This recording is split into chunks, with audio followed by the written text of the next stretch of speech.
Voilà, merci amis internautes de Canal Ivoire, nous vous saluons.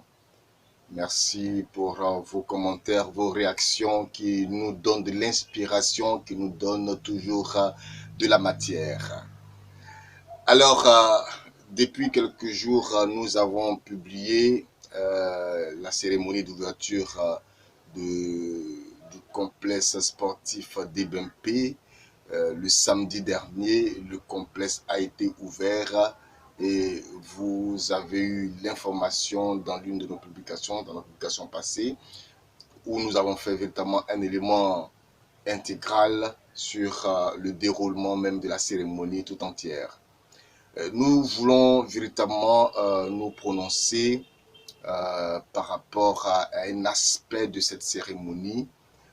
C'est ce qui concerne le baptême du stade.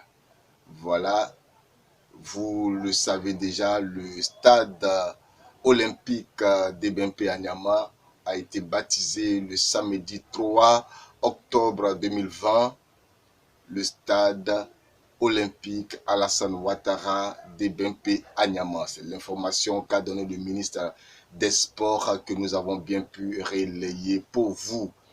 Voilà, nous voulons véritablement nous prononcer là-dessus, c'est très bien, le complexe est très beau, une bonne coopération ivoiro-chinoise qui nous donne ce joyau architectural. Nous sommes très très fiers des dirigeants du chef de l'État, de son équipe, du gouvernement. Un hommage particulier a été rendu à Feu Amadou Gon Coulibaly qui, un ingénieur patenté, a vraiment suivi de près ces travaux, qui n'a pas vu l'inauguration, que le Seigneur le bénisse de là où il est. Ce que nous voulons véritablement dire, c'est le nom qui a été donné au stade. Le nom s'appelle Alassane Ouattara. Vous savez, ça n'a rien à voir avec une question de personne, mais nous estimons que avant de donner un nom à un édifice, il y a un certain nombre de choses à pouvoir voir d'abord avant de les donner. D'abord, ce n'est pas très très malin de se baptiser un édifice que vous avez contribué à construire. Voilà, ce n'est pas très sérieux à mon sens. Ce n'est pas parce que vous avez contribué, vous avez construit un édifice, que l'édifice doit forcément porter votre nom. Voilà, étant donné que l'argent qui a servi à la construction est l'argent des Ivoiriens, et même si on nous dit que c'est un don de la Chine à la Côte d'Ivoire, donc c'est fort des relations de coopération entre la Chine et la Côte d'Ivoire que cet édifice a été donné. Donc c'est une œuvre de bonne collaboration, de bonne coopération entre la Côte d'Ivoire et la Chine. Donc la Côte d'Ivoire dit le peuple souverain. Donc ce n'est pas parce que quelqu'un est au pouvoir et que c'est sous lui que les choses se sont passées, forcément il faut que cet édifice-là soit forcément à son nom. C'est pas vraiment juste à mon sens. C'est pas juste à mon sens. Je crois que d'abord, pour donner le nom à un édifice comme celui-ci, il y a un certain nombre de choses à voir. C'est un édifice sportif. En Côte d'Ivoire, nous avons des anciennes gloires du sport qui sont décédées. Pour certains, ils sont malades, ils sont chez eux. Qu'est-ce que nous pouvons faire pour leur rendre hommage?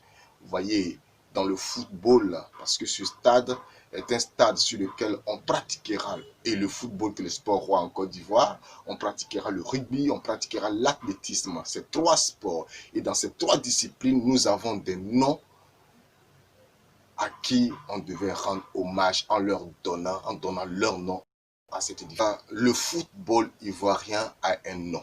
Le football ivoirien a une identité. L'identité du football ivoirien s'appelle Laurent Pokou Londasmara. Et ça, de tout le temps, c'est lui. Aujourd'hui, nous avons Didier Drogba qui a une renommée internationale, une renommée mondiale, certes, mais le football ivoirien, c'est Laurent Pogou. Et je pense que hein, cet homme-là méritait, hein, il mérite qu'un édifice porte son nom. Je crois que les hommes politiques doivent essayer de revoir un peu leur copie. Toutes les infrastructures en Côte d'Ivoire portent leur nom. Le pont Henri Konan Bédié, le pont Houphouët-Boigny, le stade Houphouët-Boigny, l'université Houphouët-Boigny, l'hôpital Houphouët-Boigny, l'université Alassane Ouattara, stade Alassane Ouattara, collège Laurent Gbagbo, espace Laurent Gbagbo, collège Simone Gbagbo. Même s'il est vrai que certains méritent vraiment ces hommages parce qu'au-delà du fait qu'ils soient des hommes politiques, ils ont assumé des fonctions au niveau professionnel qui leur donnent ces mérites. Il y a certains quand même qui laissent à désirer.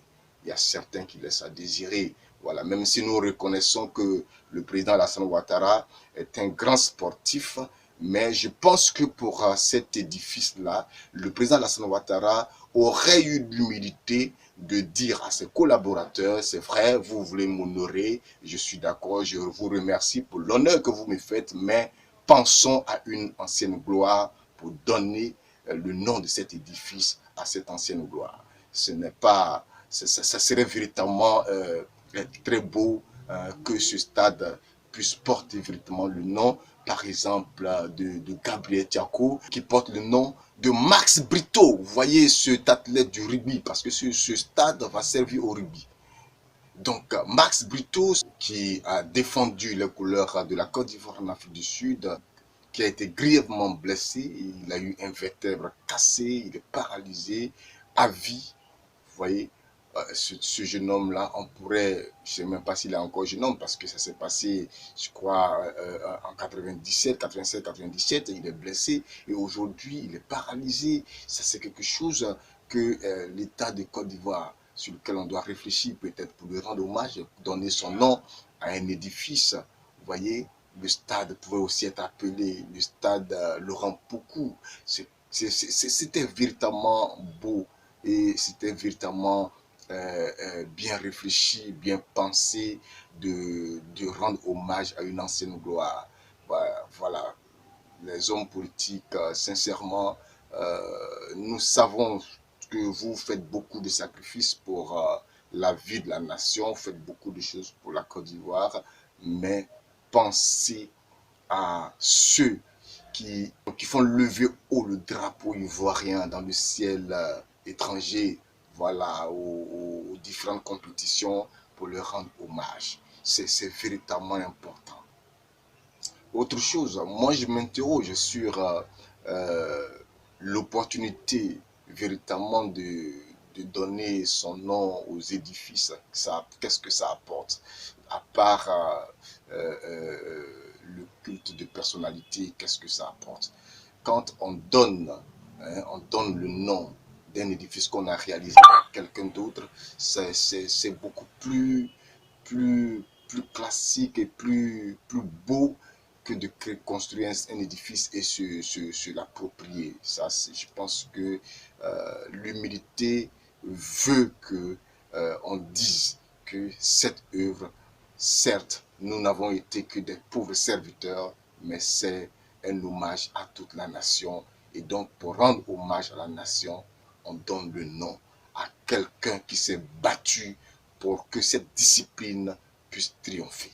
Il faut véritablement que les choses se passent. Bon, c'est fait, mais je pense que désormais, s'il y a un autre édifice qui soit sportif, qui soit estudiantin, une école, une université, actuellement il y a les projets d'université à travers les grandes régions du pays, il faut penser à rendre hommage à des personnes qui ont stimuler l'éducation dans la Côte d'Ivoire. Des personnes comme Bernard Dadier, des personnes comme Akeloba, des personnes comme Jean-Marie Diafi, des gens qui ont lutté pour que véritablement la Côte d'Ivoire au niveau de l'instruction soit connue. Mais on ne peut pas se lever et puis donner quand même le nom d'une université à un homme politique parce que simplement il a été ministre, parce que simplement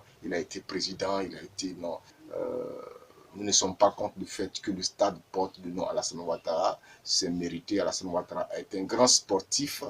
Voilà, nous le savons bien. Nous avons tout son palmarès de sportif. Mais nous pensons qu'on aurait pu penser aux anciennes gloires pour leur rendre hommage. Et je vous remercie. Et puis, partagez. N'oubliez pas de liker et commenter. Donnez vos avis pour toujours nous donner l'inspiration. Merci.